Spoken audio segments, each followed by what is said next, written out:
माँ जैसी सास। करुणा जी बाजार से सब्जी खरीद कर घर जा रही थी।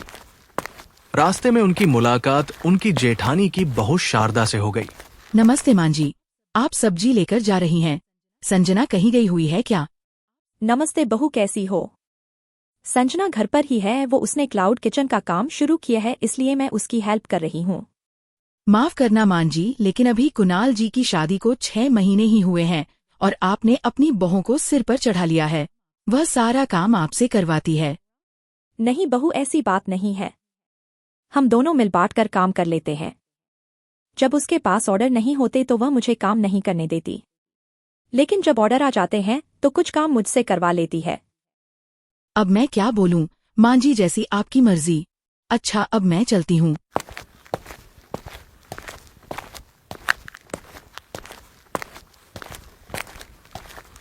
घर आकर करुणा जी देखती है कि संजना किसी से फोन पर बात कर रही थी। वो बात खत्म करके करुणा जी के पास आई। मम्मी जी, आप आ गईं। काफी थक गई होंगी। बताइए क्या लेंगी? कुछ ठंडा ले आऊं या चाय बना दूं? माफ करना, मैं आपसे काम नहीं करवाना चाहती, लेकिन कभी कभी इतने ऑर्डर आ जाते हैं कि अकेले संभालना मुश्किल हो जाता है। मैं सब समझती हूँ। वैसे भी सब्जी खरीदना, मार्केट जाना, घरा सामान लाना, ये सब काम तो मैं बहुत सालों से कर रही हूँ। परेशानी कैसी? तू बस अपने काम पर फोकस कर। जा एक कप चाय बना ला। दूसरी ओर शारदा अपने घर पहुंचती है और अपनी सास रश्मि जी को सारी बात बताती है। मैं तो पहले ही जानती थी। मैंने तो शादी में ही कह दिया था कि बहू के लक्षण सही नहीं है। देखा नहीं था स्टेज पर कैसे अपने दूल्हे से हंस हंस कर बात कर रही थी। मेरी देवरानी सीधी है तो उसे नौकरानी बनाकर रख दिया है। खैर, हमें क्या वो जाने अपने घर की, लेकिन तू ये मत समझियो कि मैं तुझे भी इतनी छूट दे दूंगी। नहीं मां जी, मैं तो बस आपको इसलिए बता रही थी कि मुझे चाची जी को देखकर तरस आ रहा था। एक दिन करुणा जी खाना खाने के बाद दोपहर को आराम कर रही थी। शाम के समय डोरबेल बजी।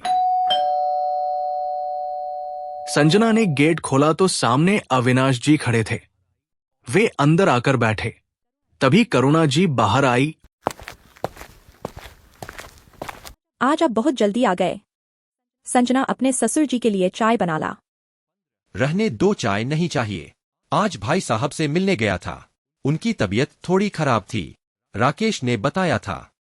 क्या हो गया? जेठ जी को मुझे भी ले चलते साथ में। नहीं, ऐसा कुछ खास नहीं था, बस थोड़ा सा बीपी बढ़ गया था। राकेश नहीं आया अभी तक। राकेश आज देर से आएगा।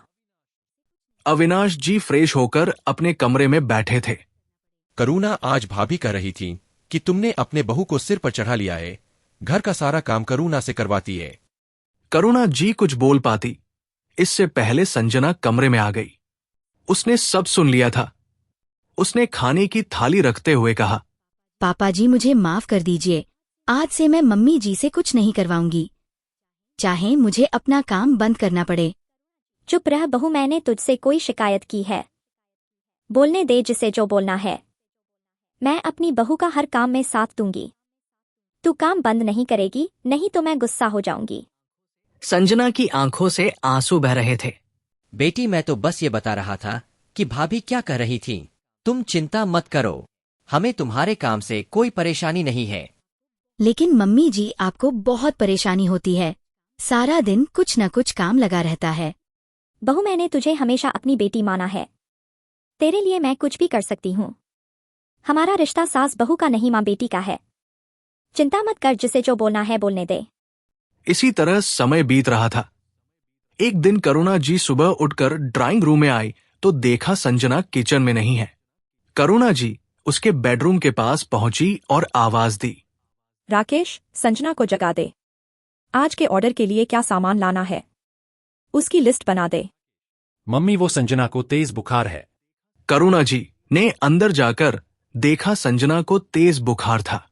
मम्मी जी, मैं बस अभी गोली खाकर आती हूँ। किचन में देखूंगी क्या सामान है क्या नहीं। नहीं, तू बस आराम कर, मैं अभी तुझे दवाई देती हूँ। आज तू कुछ नहीं करेगी। नहीं मम्मी जी, अगर ऑर्डर टाइम पर पूरे नहीं हुए तो रेटिंग गिर जाएगी। मैं बस थोड़ी देर में आती हूँ। नहीं ला, अपना फोन दे, मैं देखती हूँ क्या भेजना है। संजना के मना करने पर भी करुणा जी नहीं मानी और उसका फोन लेकर ऑर्डर चेक करने लगी।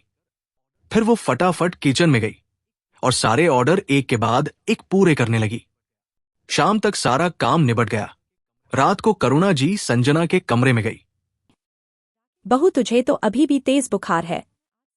राकेश, एक काम कर, तू अपने पापा के पास सो जा, मैं आज संजना के पास रुकूंगी। मम्मी जी मैं ठीक हूँ, आप अपने कमरे में सो जाइए, यहाँ आपको नींद नहीं आएगी। चुप रह, बस तू आराम कर, बाकी हम पर छोड़ दे। करुणा जी रात भर संजना की देखभाल करती रही। सुबह तक संजना बिल्कुल ठीक हो गई थी। करुणा जी सो रही थी।